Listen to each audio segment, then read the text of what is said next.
Armu teile ja rahu Jumalalt, meie Isalt ja meie Issandalt, Jeesuselt Kristuselt. Jutluse tekstiks loen täna apostel Pauluse kirjast Efeslastele 4. peatükist salmid 1-6. Apostel ütleb: mina, kes olen vang Kristuse pärast, kutsun teid üles elama selle kutsumise vääriliselt, millega te olete kutsutud. Kogu alandlikkuse ja tasadusega, pika meelega, üksteist sallides armastuses ning olles usinad rahusideme kaudu pidama vaimu antud ühtsust. Üks ihu ja üks vaim, nagu te olete ka kutsutud üheks lootuseks oma kutsumise poolest. Üks Issand, üks usk, üks ristimine, üks Jumal ja kõikide Isa, kes on kõikide üle ja kõikide läbi ja kõikide sees. Aamen. Istuge palun. Armas kogudus, küllap oleme tähele pannud, et ikka tuleb seda ette, et inimene tahab Jumalat sageli enda mõõtu teha, ikka natuke arusaadavamaks, natuke talutavamaks, natuke käepärasemaks. Kolmainu püha sõnum lõhub selle harjumuse ära. Täna ei seisa me Issanda ees ju, kes saab kuidagi valemiga kokku olla võetud, vaid Issand on Isa ja Poeg ja Püha Vaim, Püha Kolmainus Jumal. Mitte meie mõtlemise ese, vaid elav Jumal, kelle ees inimene vaikib, kummardab ja kuulab. Ja just selles valguses kõlab apostel Pauluse sõna: elage selle kutsumise vääriliselt, millega te olete kutsutud. See ei ole üks kõrvalmärkus vagale inimesele, vaid see puudutab kogu inimese elu, tema eluhoiakut, suhtumist kõigesse, mida ta teeb, mida ta teab.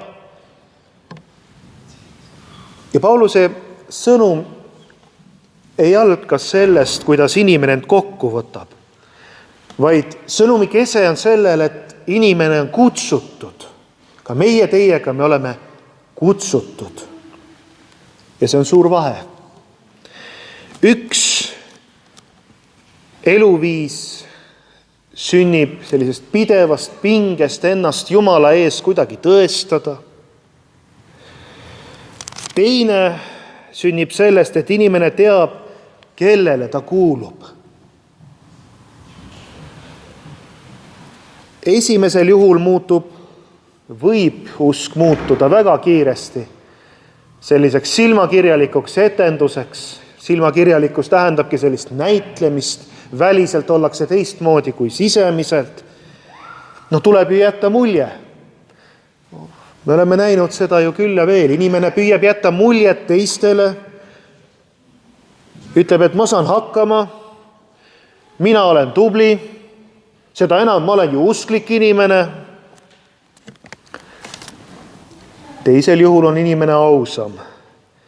Ta teab, et tema elu toetub Jumala armule. Sellepärast saab Paulus üldse rääkida elust, mis on kutsumise vääriline.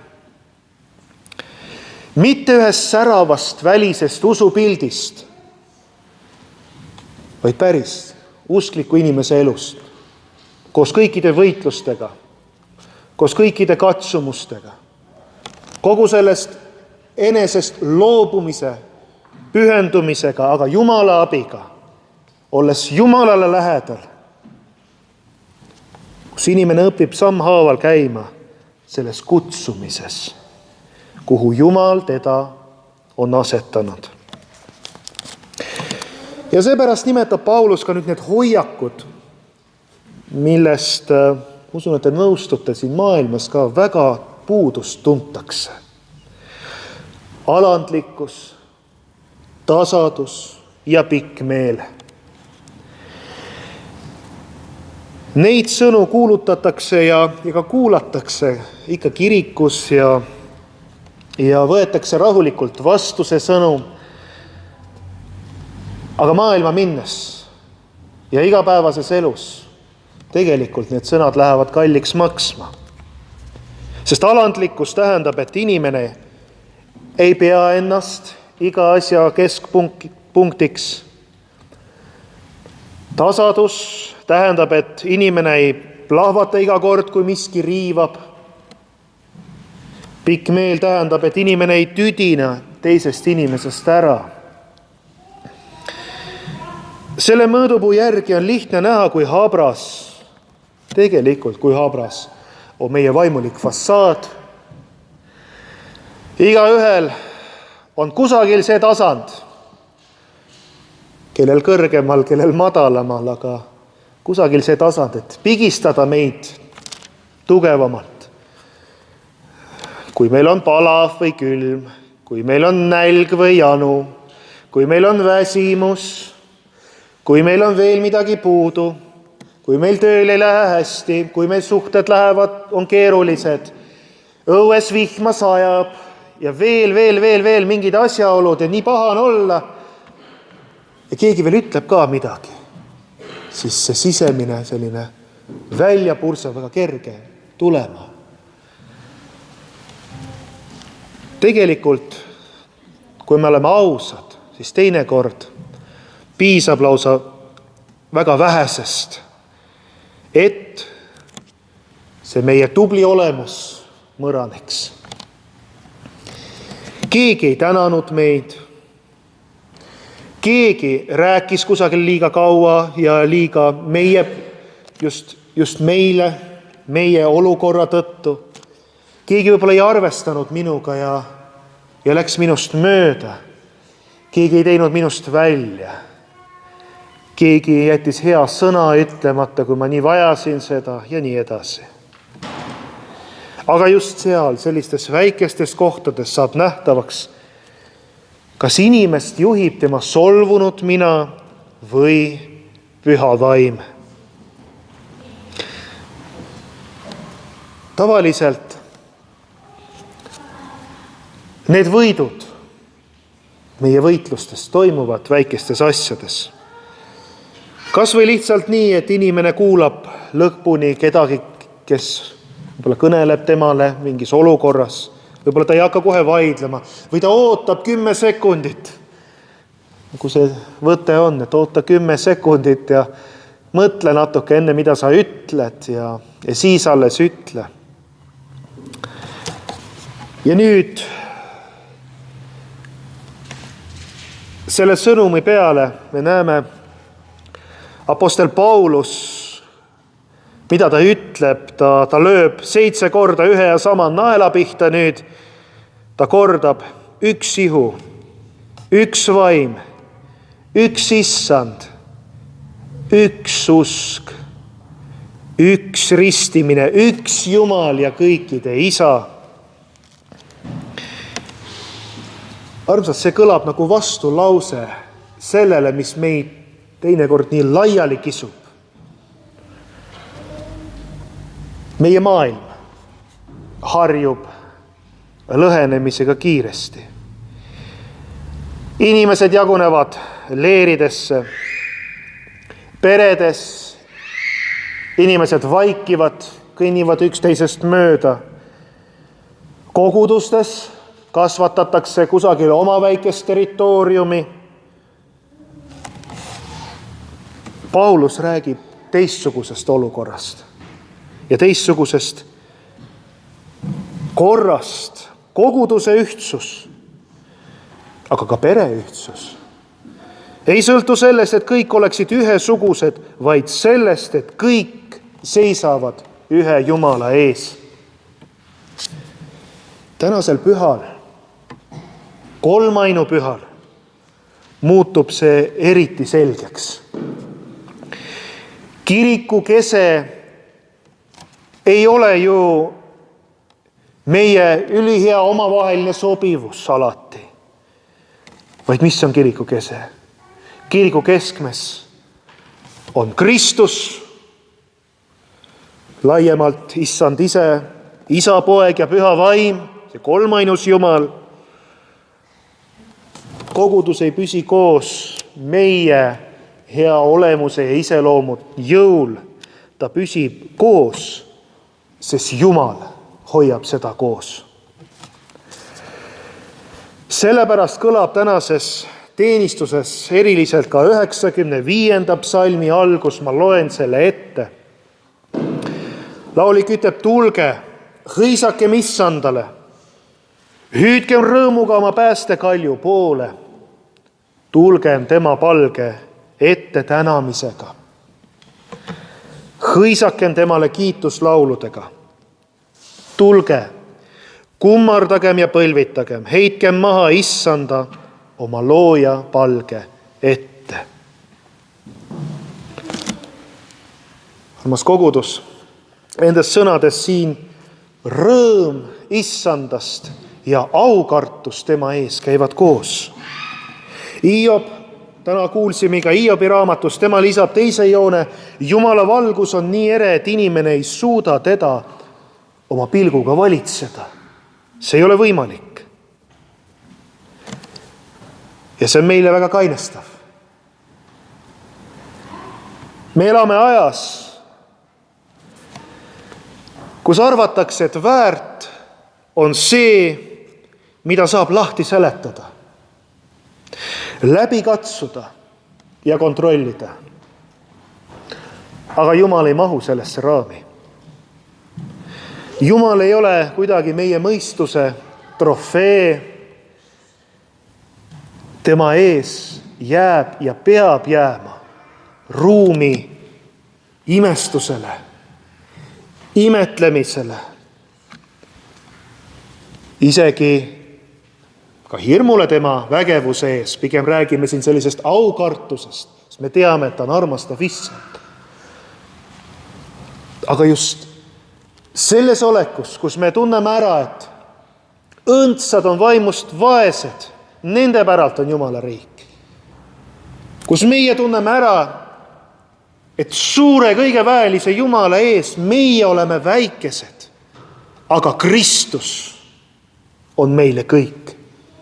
Ja ta on vägev issand ja ta armastab meid. Ja meie väikeste lastena võime tema juurde julgelt tulla. Siin hakkab usk hingama. Kui Jumal oleks ainult nii suur, kui meie teda mõista suudame, oleks ta liiga väike, et meid kanda. Ja Jeesus ütleb Johannese evangeeliumis, mina olen viinapuu ja teie olete oksad, nagu täna lugesime. See on väga konkreetne pilt. Oks ei ela oma ette. Ja ta võib mõnda aega eraldi olles ilus paista. Aga kui side on katkenud puuga, tuleb kuivamine järele. Ja sama juhtub inimese usuga. Inimene võib mõnda aega elada sellise vana hoo pealt.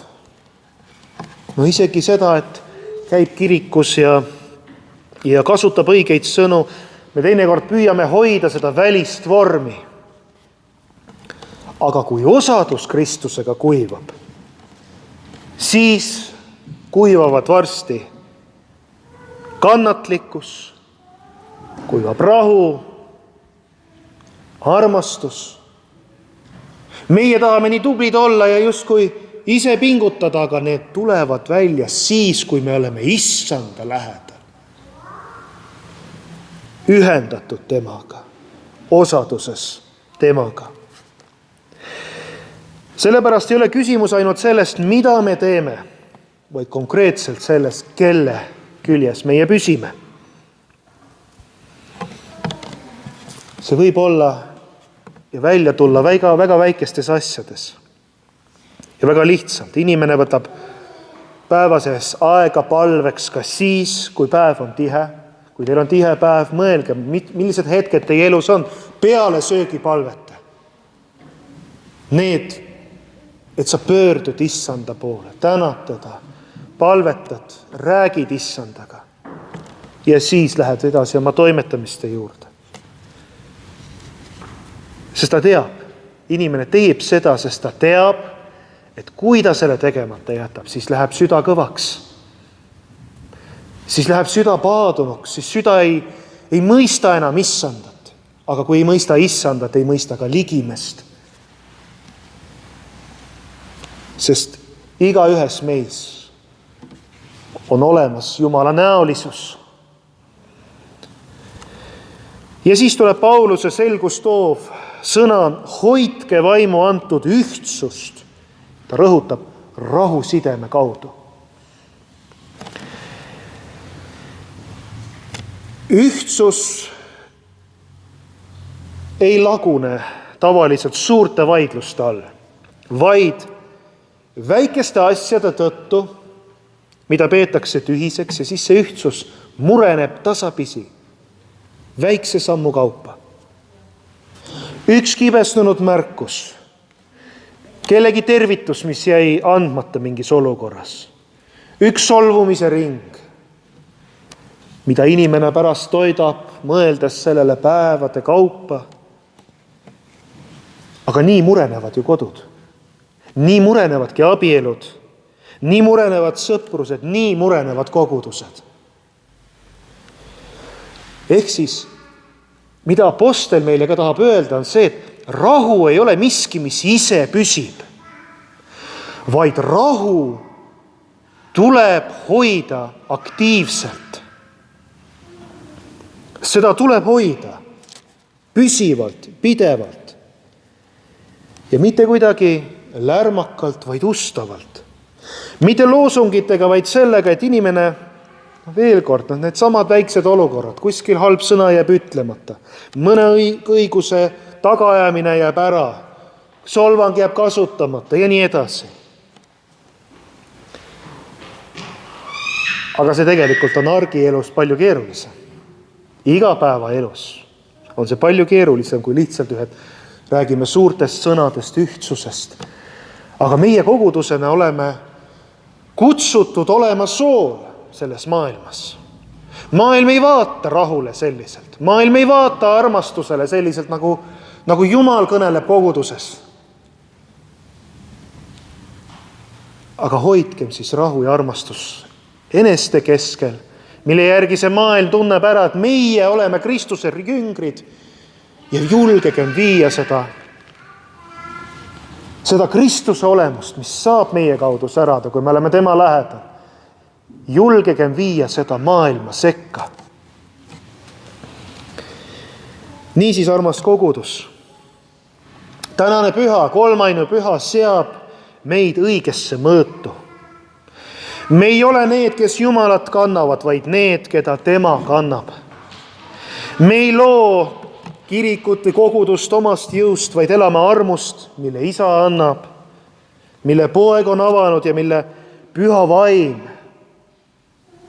kes elab meis, hoiab elavana. Sellepärast võib kogudus täna julgelt laulda. Me võime julgelt kummardada issanda palge ette. Ja me võime jääda issandale lootma ka siis, kui meie jõud on väike. Nagu ütles Paulus, üks issand, üks usk, üks ristimine, üks Jumal ja kõikide isa. See on rohkem, kui meie suudame ise koos hoida. Ja just sellepärast, et see kõik on issanda käes. Ja kogudus on issanda käes. Ja meie elu võib olla issanda käes, kui oleme püha vaimuga täidetud. Ja hoiame Kristuse lähedale.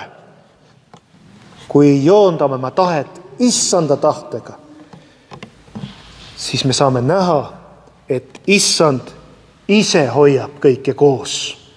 Ja see, mida tema hoiab koos, see peab ka vastu. aamen.